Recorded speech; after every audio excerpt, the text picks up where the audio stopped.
Okay, I wanted to make just a last couple of points before we move on to the nectin, and these are points kind of from chapter 10-ish. And just talk for just a couple of seconds, just a couple of minutes, about gradients and primary production in the ocean. And I wanted to talk about two gradients. The first one is cross-shelf gradients, and the second are global gradients. So when we're thinking about cross-shelf gradients of primary production, we're thinking about how does primary production differ in the ocean based on how far away from shore you are, right? So this is the shoreline. Over here, all the way to the left is land. This is your shallow estuary, out to the inner part of the shelf, to the outer continental shelf before you get the drop off to the ocean. Would you repeat that, please? What's that? Would you repeat that? What you Right. said about the cross shelf? Sure. So this blue here is the bottom of the ocean, and this represents a transition from along the shore here on the left all the way out to the shelf break here on the right to the deep part of the ocean, right? So inshore to the left, offshore off to the right, okay?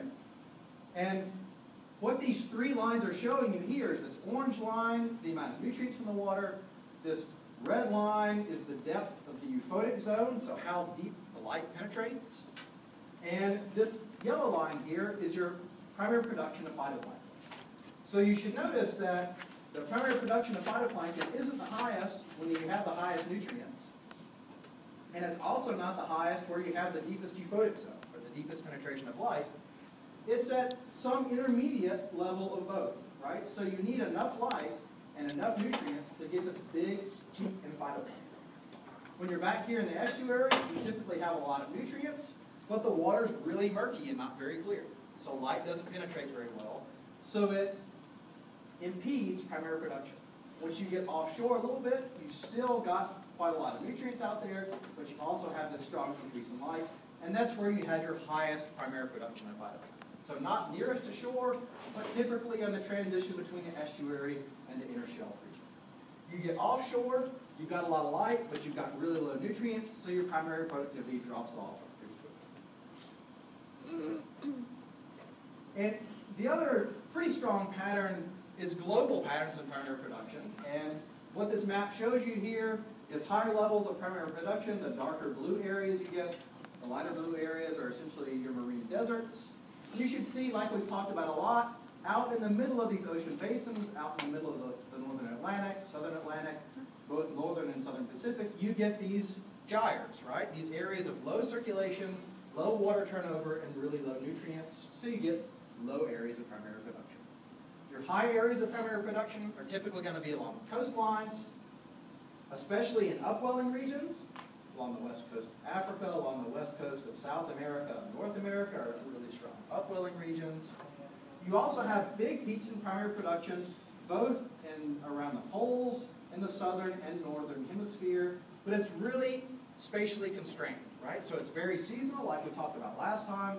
So in the Antarctic, there's really only about a third of the year where you have any primary production at all. The other times of the year, it's either too dark because the sun's down below the horizon, or there's actually ice covering the surface of the water, and there's not enough light in to actually penetrate the ice. Okay? So our major gradients of primary production, low out in the middle of our ocean basins, typically higher along the coastlines, and highest typically in these big uplands.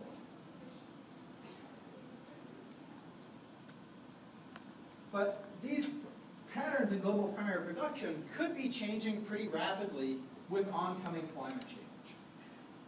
So what these two figures are showing you are changes in sea surface temperatures since the late 90s. So the redder areas mean sea surface temperatures are higher.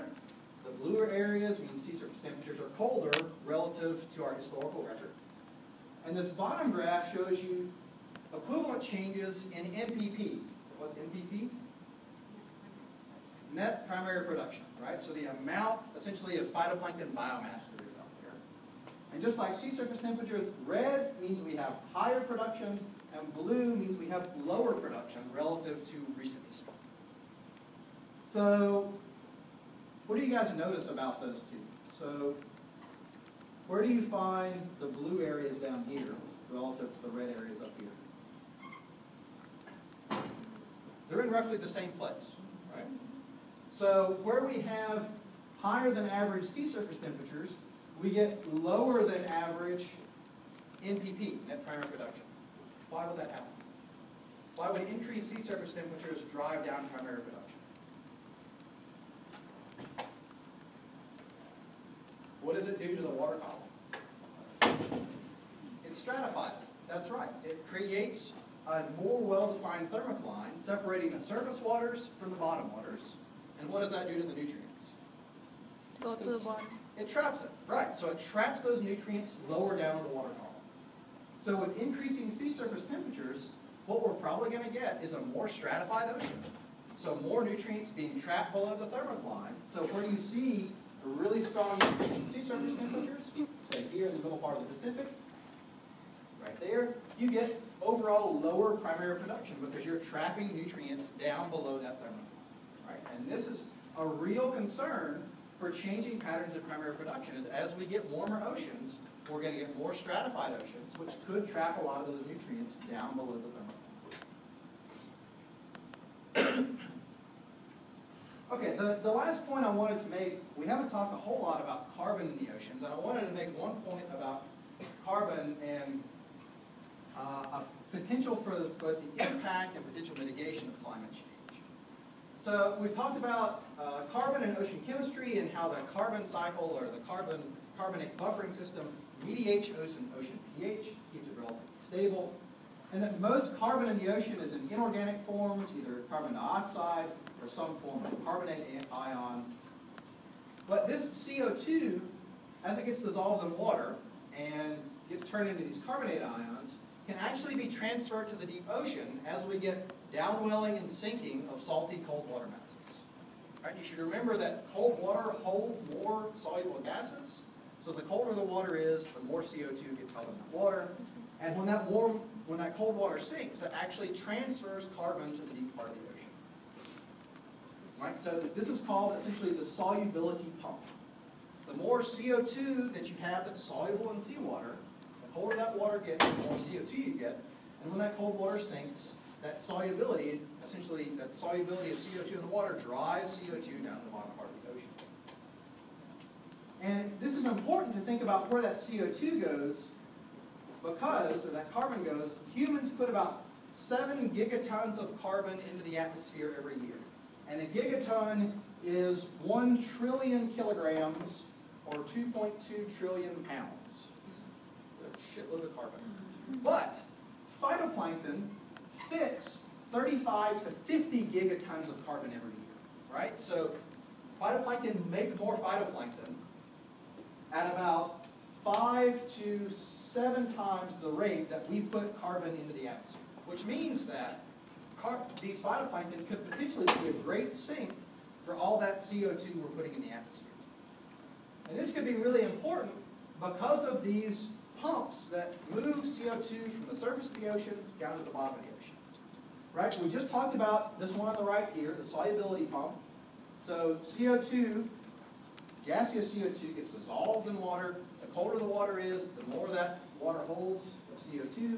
And when that water sinks, it drives CO2 to the bottom part of the ocean, essentially sinking it down in the bottom part of the ocean in deep, cold oceanic water. But there's also a second kind of pump called the biological pump. And this has to do with all those phytoplankton using all that carbon, making up to 50 gigatons of carbon every year. So what happens, these phytoplankton fix CO2 out of the atmosphere, turn it into fresh phytoplankton biomass. A lot of those phytoplankton, things like coccolithophores, make calcium carbonate skeletons. And when those coccolithophores die or get eaten, and then the skeletons get pooped out by zooplankton and fishes, those calcium carbonate skeletons actually sink to the bottom of the ocean because they're heavy. Right? So those phytoplankton are fixing CO2 out of the atmosphere, they die, they sink to the bottom of the sea, and it's essentially pumping carbon to the bottom of the ocean. It's a biological pump. Carbon's getting fixed into phytoplankton via biological mechanisms, and that phytoplankton carbon oftentimes ends up in the bottom part of the ocean and trapped in the deep sea. Right? So a lot of that carbon actually is recycled via the food web, but a lot of it is actually transferred to the deep sea via this biological pump. Right? So a second type of carbon sink driving carbon to the deep part of the ocean. And environmental engineers that are thinking about ways to combat climate change have latched onto this biological pump as a potential way to start sucking carbon out of the atmosphere. So they started thinking about, okay, how do we actually get phytoplankton to make more phytoplankton faster than they normally do? And then hopefully a lot of those phytoplankton will die, and that carbon will actually be sequestered in the deep part of the ocean. So people have started thinking about dumping in some form of iron, not usually subway cars, but some form of soluble iron into the ocean to actually help create phytoplankton blooms.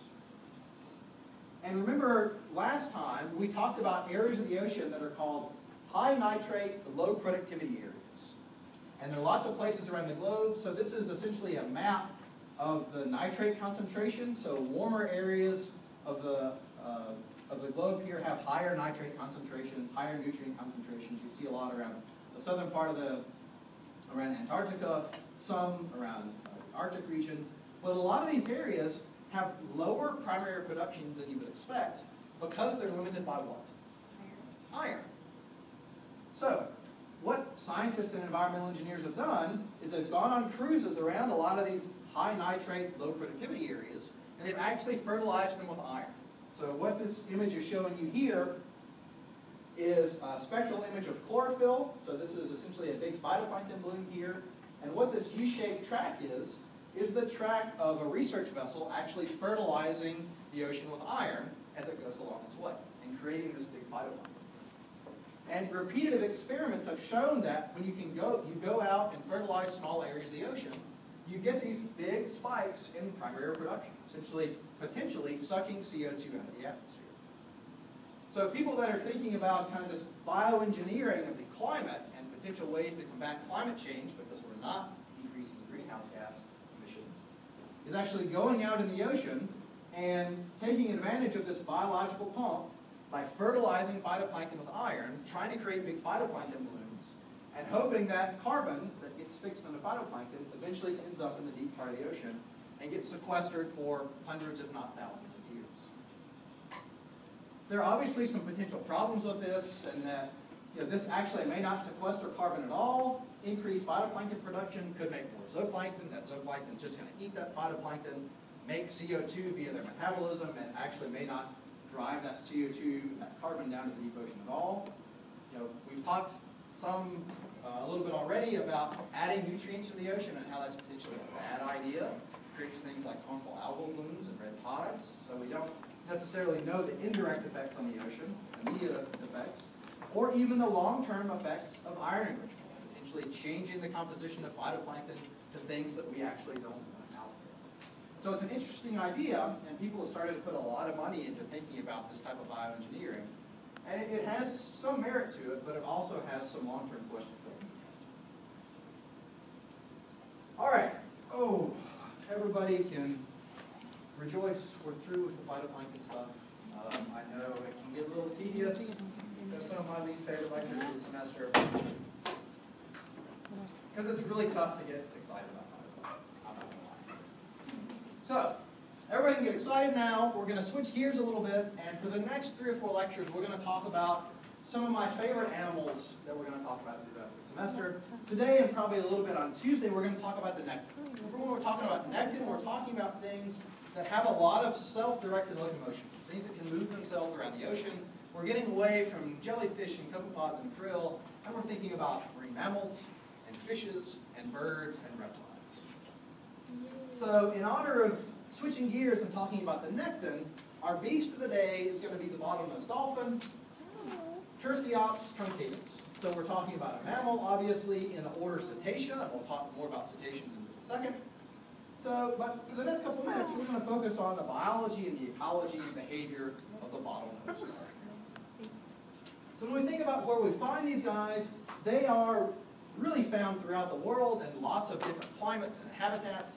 You can find them pretty much from 45 degrees north to 45 degrees south, tropics, subtropical, temperate regions from inshore to coastal oceans. They're really habitat generalists when it comes to where they like to live. So very wide range. So a little bit about their natural history. They're pretty different in size depending on where you find them. Adults range from anywhere from about 6 feet to the max is about 12.5 feet, which is pretty big for a dolphin.